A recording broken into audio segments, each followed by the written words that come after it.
Γεια σας παιδιά, είμαι ο Gamer 100 Παύλο 789 και σήμερα θα σας δείξω ένα παιχνίδι που υπάρχει στο Roblox. Αυτό είναι το πρώτο part από αυτό και θα σας δείχνω παιχνίδια που μπορείτε να παίζετε. Που μπορείτε να παίζετε, κάποια θα είναι με καλά γραφικά. Αρχίζουμε με αυτό το παιχνίδι, θα σας το πω στο τέλος. Θα σας πω στην περιγραφή πώς λέγεται, θα σας δείξω πώς λέγεται.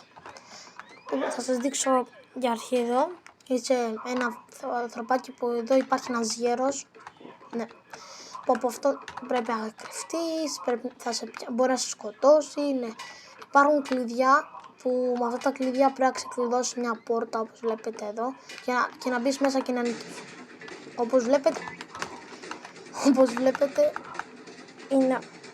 είναι έτσι καινούριο παιχνίδι και μόλις τώρα πέθανα. Αυτό το παιχνίδι θα σας το γράψω, κάτσε, πώς λέγεται και άμα σας αρέσει πείτε μου.